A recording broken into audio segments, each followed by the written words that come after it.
Buenas, buenas, ¿cómo están? Buenos días, profe. ¿Bien usted? Buenos días. El día de hoy vamos a ver el criterio de Ruth-Hurwitz. Es un criterio para determinar la estabilidad de un sistema. Ya hemos visto varios criterios, creo que hemos visto 3.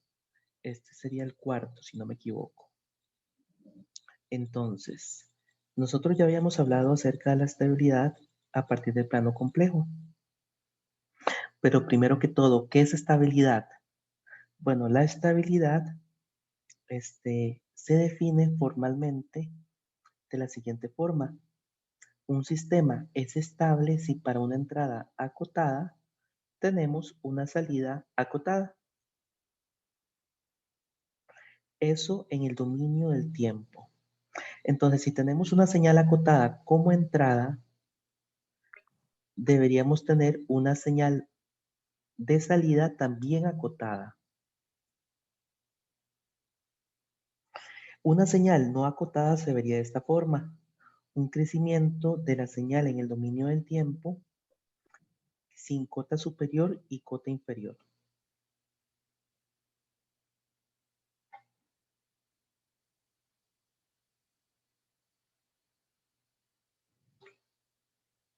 Nótese también que un sistema estable también puede comportarse de esta manera como se observa acá.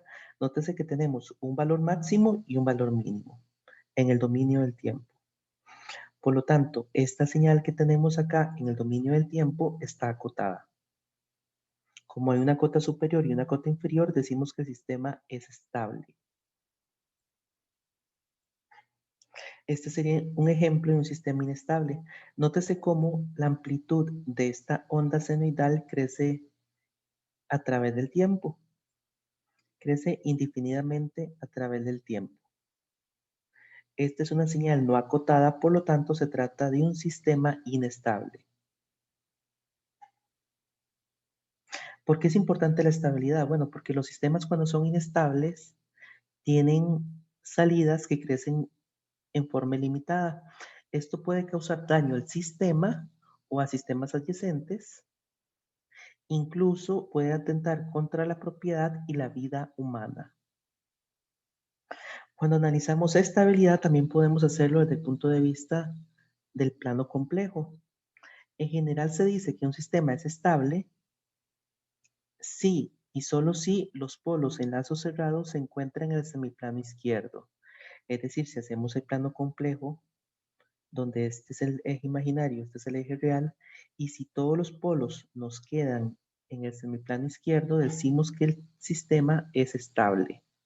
Nótese que no nos interesan los ceros, únicamente nos interesan los polos para analizar la estabilidad del sistema. Ahora bien, vamos al criterio de Routh-Hurwitz. El criterio de Routh-Hurwitz es una forma de determinar estabilidad sin tener que graficar los polos en el plano complejo.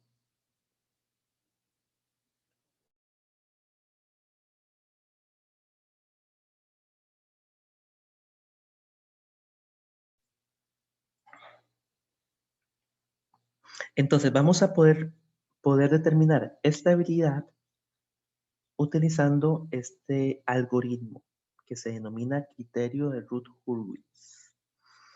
Lo interesante es que este criterio, además de decirnos si el sistema es estable o inestable, nos va a dar información adicional del comportamiento del sistema, tal como veremos a continuación. Entonces, el criterio de estabilidad de Routh-Hurwitz permite determinar la cantidad de polos en lazo cerrado que se encuentra en el semiplano derecho del plano S, sin tener que factorizar el polinomio y sin tener que dibujar en el plano complejo. Entonces determinamos cuántos polos están aquí en el semiplano derecho. Recuerden que si tenemos por lo menos un polo, el sistema ya es inestable. Entonces con solo un polo, el sistema ya es inestable. Recuerden que estos son polos de lazo cerrado.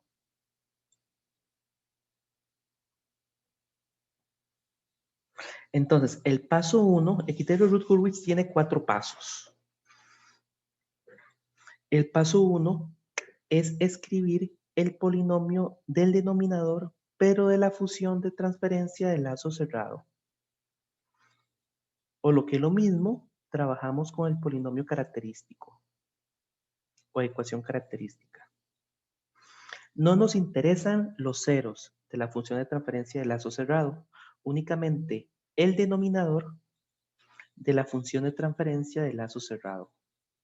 Entonces, el paso 1 es determinar este polinomio.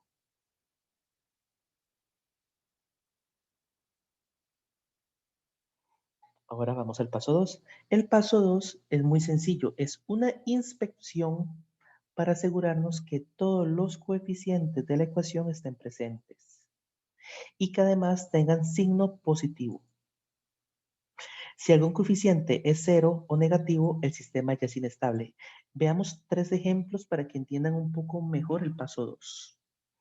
Una condición necesaria, esta es una función de transferencia de lazo cerrado de un sistema. Función de transferencia de lazo cerrado.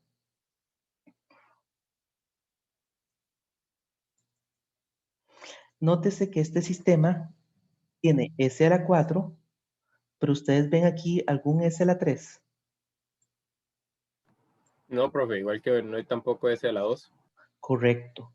Por lo tanto, faltan 2 coeficientes y con que falten 2, con que falte 1, el sistema ya es inestable. Pero faltan 2. El sistema es inestable.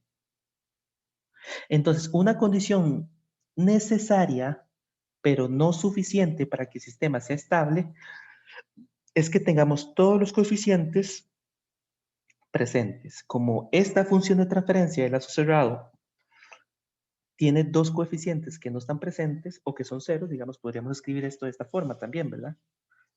Podríamos escribirlo de esta forma.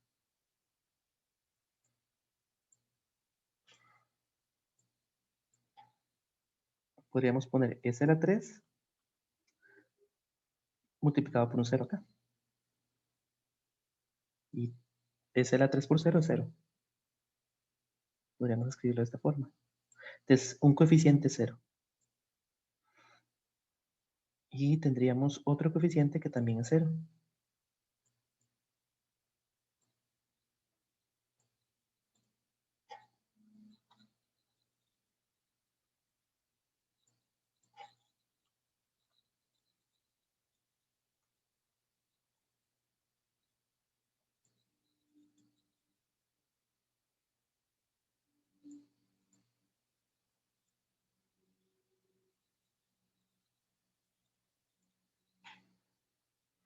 Entonces, como 2 coeficientes son 0, el sistema es inestable. Veámoslo acá. Nótese que, por ejemplo, con solo que falte S a la 3, el sistema ya es inestable. S a la 3 y S a la 2 faltan. Ahora veamos el ejemplo 2. Nótese que en este caso están todos los coeficientes, ¿sí o no? Sí, ahí sí. Como están todos los coeficientes, seguimos al paso 3. Recordemos que la presencia de todos los coeficientes es una condición necesaria, pero insuficiente. Es decir, si están presentes todos los coeficientes, todavía no podemos decir si el sistema es estable o inestable. Pero si falta al menos uno, ya podemos decir ahí que el sistema es inestable. Ahí ya lo podemos decir. Entonces, es necesario aplicar el resto del criterio.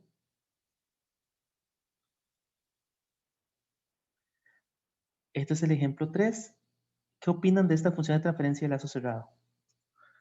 ¿Qué opinan de ese denominador?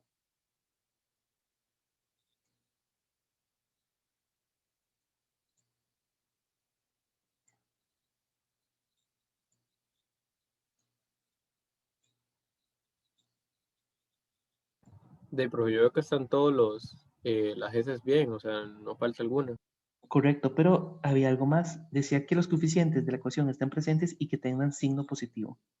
Si algún coeficiente es negativo o 0, el sistema ya es inestable. Entonces, ¿qué pueden decir de esta función de transferencia de lazo cerrado? Que hay -4, entonces ya es inestable. Correcto, ya es inestable el sistema. Recordemos que analizamos el denominador de la función de transferencia de lazo cerrado. No nos interesa lo que hay aquí arriba. Ok. Entonces, si tenemos todos los coeficientes y todos son positivos, seguimos al paso 3. En el paso 3, el siguiente paso, vamos a construir un arreglo que se llama arreglo de Routh-Hurwitz, que es una matriz muy, muy extraña, que es este arreglo de números que tenemos aquí a la derecha. ¿Cómo lo construimos? Bueno, nótese que esto que tenemos acá es el denominador de la función de transferencia de lazo cerrado o el polinomio característico. Y vamos a ir acomodando los coeficientes en el arreglo. Entonces, A0 es el que acompaña al coeficiente, digamos, de mayor orden. A0, A1, aquí tenemos A1, luego tenemos A2, A3, A4, A5, A6 y A7. Nótese que los coeficientes se están ordenando en las primeras dos filas. Entonces, eso es importante. Nótese que los coeficientes se están ordenando en las primeras dos filas.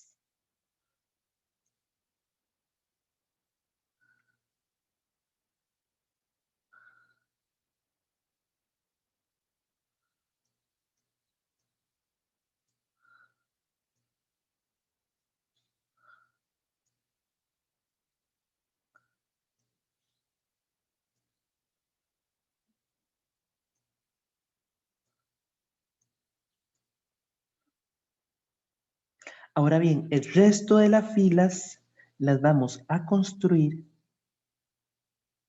a partir de las primeras dos filas.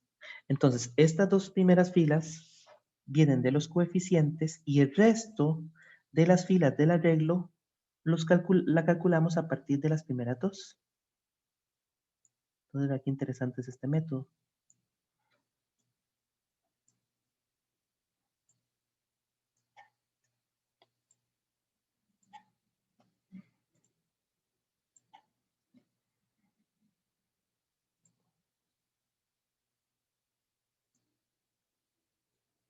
Estos son los coeficientes.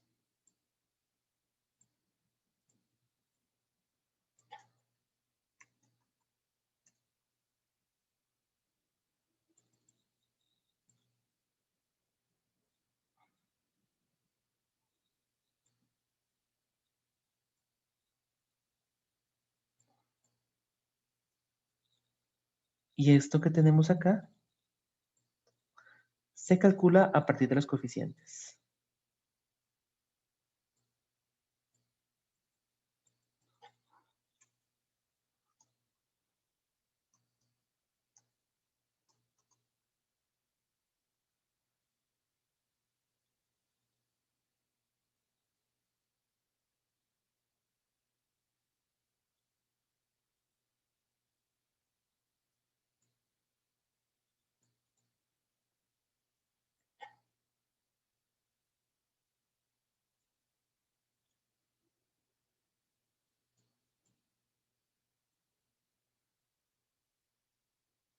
¿Cómo se calcula? Bueno, se calcula utilizando estas ecuaciones. Nótese que B1, por ejemplo, que está en la tercera fila, se calcula multiplicando A1 por A2, A1 por A2, menos A0 por A3 dividido entre A1. Nótese que B1, B2 y B3, para cada uno de ellos hay una ecuación. Nótese que dependiendo de la cantidad de coeficientes, ya llega un momento en el cual estos valores, los coeficientes, digamos, estos valores ya son cero, entonces ya no tiene sentido estarlo calculando. Entonces, nótese, por ejemplo, que B1 es A0,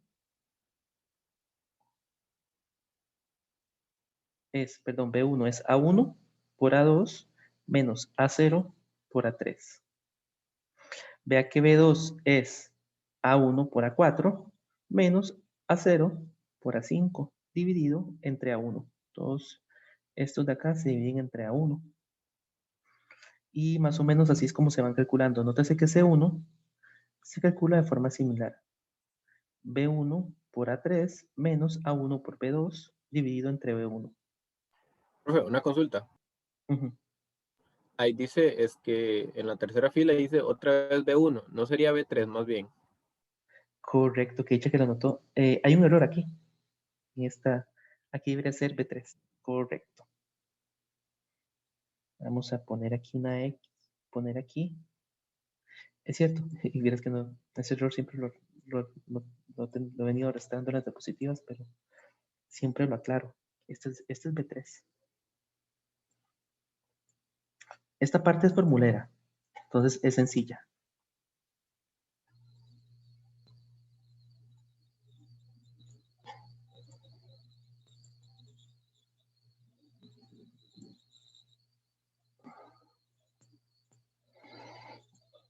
Y una vez que tenemos el arreglo de Ruth-Hurwitz, pasamos al paso 4. ¿Qué hacemos en el paso 4? El paso 4 lo que nos dice lo siguiente. Si la primera columna, que es esta de acá, si en esa primera columna todos los signos son positivos, el sistema es estable. Y ahora sí podemos estar seguros que el sistema es estable. Eso es lo que dice el paso 4. Y que el número de cambios de signo al recorrer esta columna de arriba para abajo me dice la cantidad de polos en el semiplano derecho. Entonces, con solo un negativo que tengamos en esta columna, ya con un negativo estamos seguros que el sistema es inestable. Aunque pudiéramos estar seguros desde antes, ¿verdad? Si había algún coeficiente negativo o si había algún coeficiente que no estuviera presente.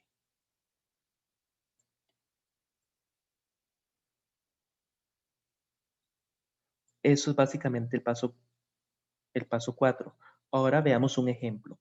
Se nos da este polinomio característico. S a la 4, S a la 3, S a la 2, S a la 1, S a la 0. Apliquemos el paso 1. Bueno, el paso 1 no habría que aplicarlo, ¿verdad? Porque el paso 1 es obtener justamente este polinomio. Entonces ya lo tenemos. No hay tanto problema. El siguiente paso sería revisar que tenga todos los coeficientes. ¿Tiene todos los coeficientes? Sí, profe, correcto. Y todos son positivos. Sí, también. Seguimos al paso 3. En el paso 3 vamos a determinar el arreglo de Ruth-Hurwitz. Entonces, nótese aquí a la derecha el arreglo, ponemos A0, digamos A0 es 1, ponemos 1, luego tenemos A1, A1 es 2, y así sucesivamente. En realidad lo que hacemos es 1, 2, 3, 4, 1, 2, 3, 4, 5, y aquí ya vendría un 0. Luego calculamos este de acá, digamos, este de acá sería, de acuerdo a la fórmula, digamos, este B1 es igual a A1 por A2 menos A0 por A3 entre A1. Entonces es como una X lo que hacemos. Entonces sería 2 por 3 menos 1 por 4 entre 2. 2 por 3 es 6 y 1 por 4 es 4. 6 menos 4 es 2. 2 entre 2 es 1. Entonces ese es el número que ponemos acá.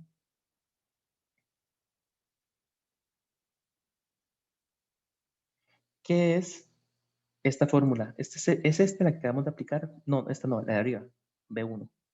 Luego podemos calcular B2 y luego podemos seguir calculando el resto, pero aquí ya no tiene sentido, ¿verdad? Porque ya el resto ya se nos acabó, digamos, el arreglo. Y así sucesivamente. Nótese que al final vamos a tener S0, S1 hasta llegar hasta S4.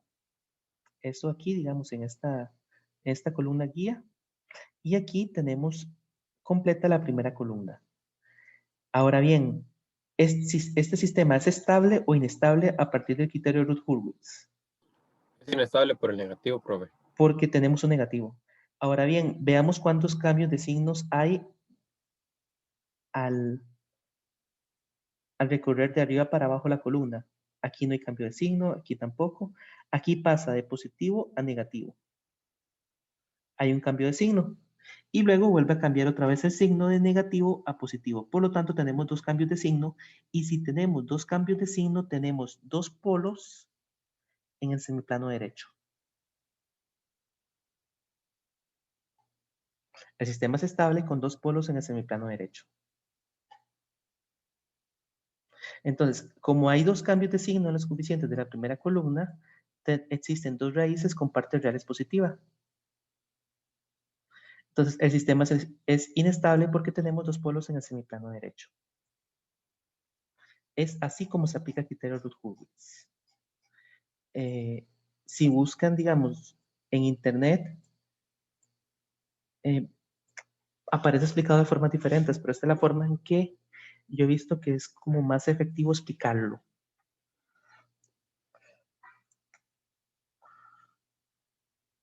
Ahora bien, pasemos a la tarea 3. En la tarea 3 van a hacer una biografía de 300 palabras de Edward John Routh, el autor de este método. Esto, por cierto, fue hace como 150 años. Encuentra el libro o artículo original donde este matemático publicó por primera vez este método. Se evaluará la calidad, la ortografía, la redacción de esta biografía. Y aquí esto suma 6, 7, 8. El resto, el 20% faltante, el porcentaje faltante es el hecho de que encuentren el artículo o libro original donde este matemático publicó por primera vez este método. Por cierto, a mí me tomó 30 segundos encontrar el libro o artículo original, es muy fácil encontrarlo. Evidentemente es un libro o artículo, en realidad es un artículo, me parece que es un artículo de hace 150 años, pero lo van a encontrar ahí.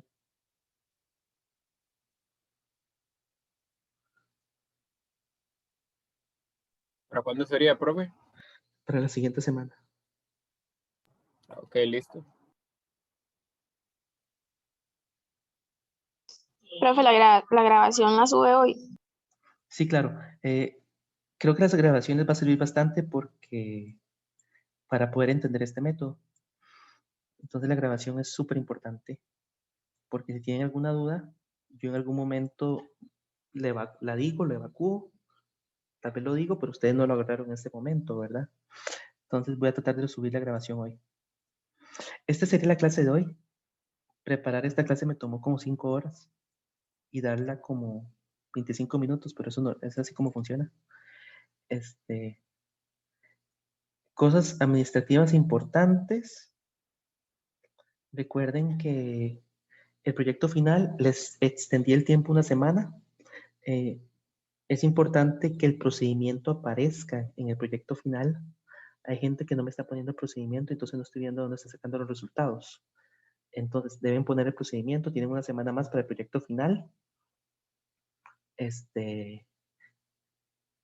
Y la siguiente semana veríamos el último tema seguramente. Y seguramente también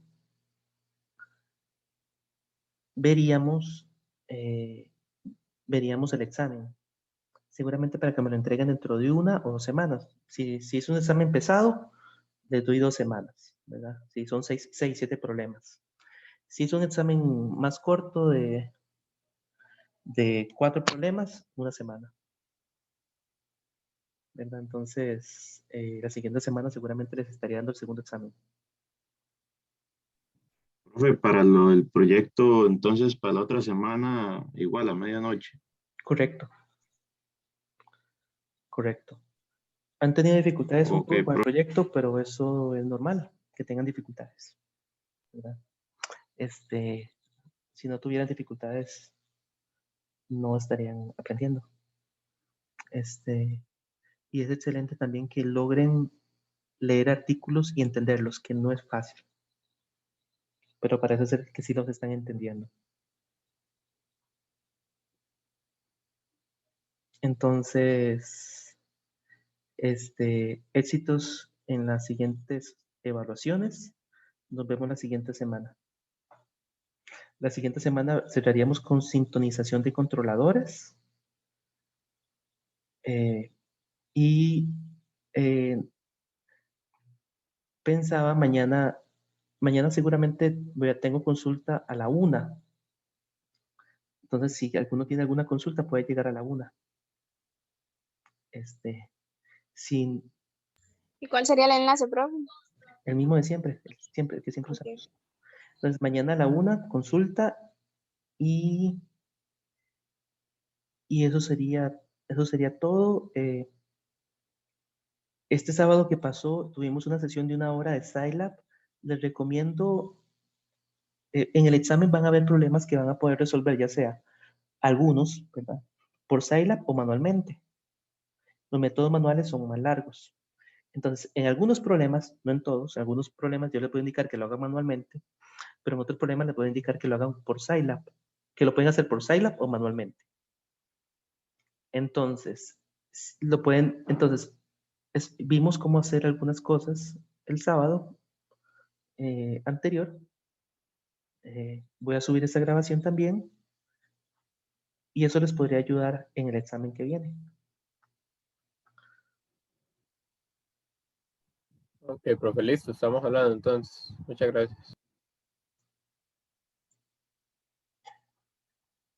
Eso sería todo. Muchas gracias.